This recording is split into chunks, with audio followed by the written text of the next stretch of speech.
Minha gente, estou de volta e esse daqui foi o livro que eu usei durante essa semana inteira para mim produzir O Crime da Galeria de Cristal. Eu não posso aqui mostrar as fotos do livro, mas eu vou abrir só uma paginazinha, olha aqui, ó. Então, durante uma semana, esse foi o livro que eu usei para mim transmitir, fazer as colocações sobre o crime da Galeria de Cristal.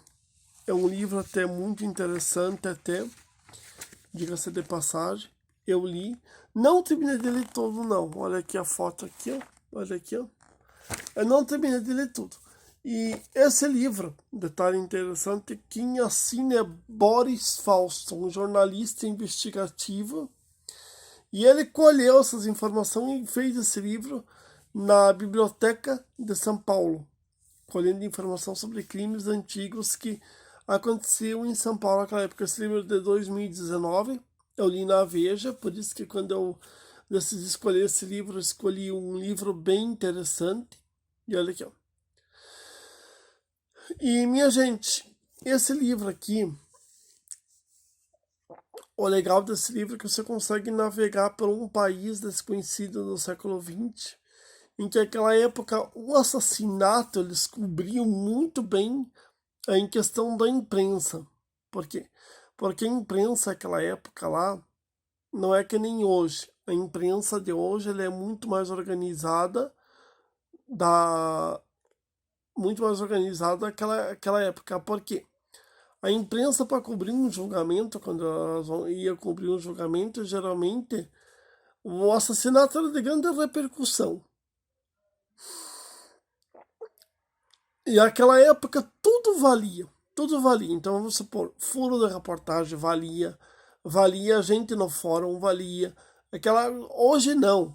Hoje tem uma organização, hoje dá para você assistir até um júri popular. Eu não fui, mas espero ter um dia ter a nobreza de participar de um júri popular. Eu daqui a pouco e eu vou dividir no canal, porque acho que são assuntos de interesse do canal que eu vou fazer, que eu tô fazendo com o passar dos anos.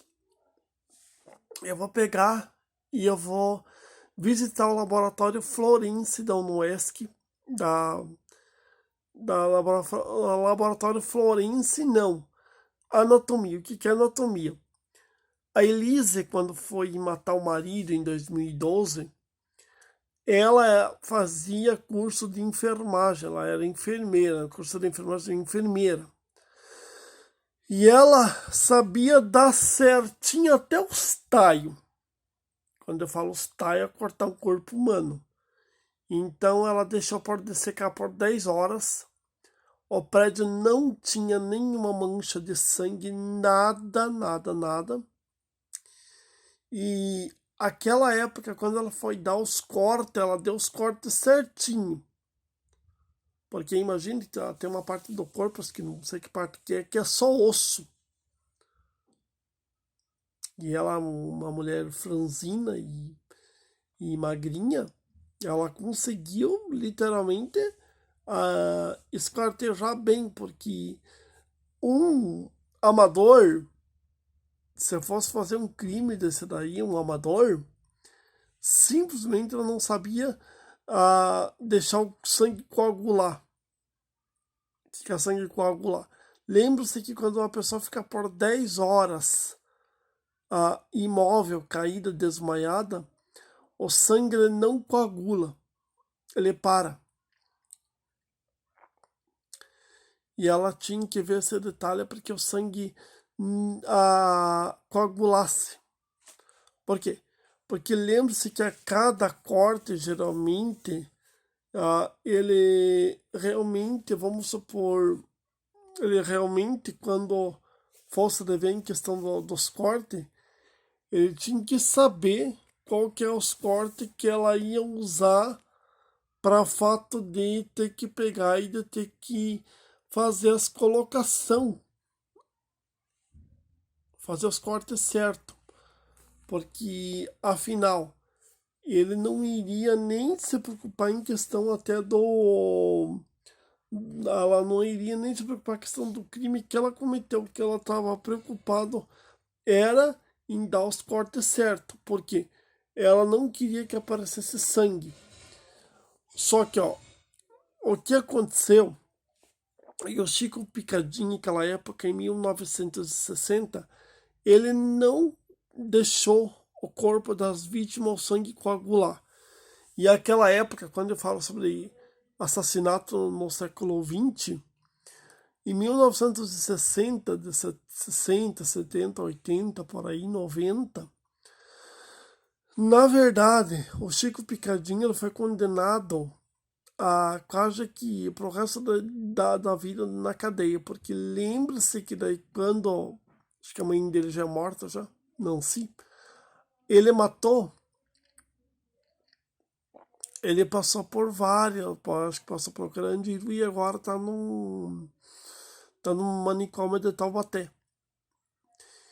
E ele matou e ele realmente ele esquartejou e ele deixou muita prova. A Elise não. A Elise até hoje, se não tivessem descoberto que ela matou o Marcos, simplesmente a Elisa iria passar por aquela condição lá. Matou o Marcos e não, simplesmente não fez nada para fazer com que descobrisse um assassinato. Hoje um assassino, geralmente, e eu vou falar bem agora nesse vídeo aqui, que eu tô gravando, um assassino pode demorar anos e anos e anos para ser descoberto, mas um dia vai, porque hoje não é que nem no século XX, em que na verdade não se tinha banco de dados naquela época lá. Porque banco de dados até tinha, só que vamos supor, não tinha DNA. Aqui no Brasil, nesses últimos anos, teve muito DNA de criminoso jogado no banco de dados. Claro que até hoje não pegaram o assassino da menina Lara, de 12 anos, que foi morta acho que há um mês em São Paulo. Não pegaram o assassino ainda do Rafael Miguel, ator morto em São Paulo. E não pegaram ainda o assassino da. Não pegaram ainda criminosos soltos pelo STF. Por quê? Porque lembre-se que em alguns casos é muito difícil. Em 2003, vou dividir uma história bem interessante. Em 2003, teve há muitos anos atrás, teve um sequestro do menino chamado Pedrinho, em Goiás. E aí, o que aconteceu? A Vilma Martins, ela sempre se recusou a passar pelo teste de DNA. E há um tempo atrás ela tinha fumado um cigarro e descartou a bituca. O que é descartou a bituca? Jogou a bituca de cigarro fora. Alguém chegou, colheu. Só que disse que é muito difícil. Eu achei algo interessante. Tem para mim dividir até com o canal. E sabe o que aconteceu? Colheram a bituca de cigarro e simplesmente apontaram que o DNA do Pedrinho e da Vilma era incompatível. Isso em 2003. Então, é incompatível e é algo interessante até, porque, nossa, é uma maravilha. Como que o DNA funciona? Banco de dados, o caso da Raquel também, Genofre. O assassino preso depois, acho que de 9 anos, 11, 12, não sei quanto tempo, mas muito tempo. O DNA ele funciona. E o DNA é o único. Não tem pessoas parecidas com o mesmo DNA que eu. Não existe o mesmo DNA meu com uma pessoa. O assassino lá da Rolling Jones lá no Canadá. O Mike Brieve matou a menina, descobriu a menina por causa que ele tomou uma latinha de refrigerante, descartou, alguém chegou, passou a mão, colocou o DNA,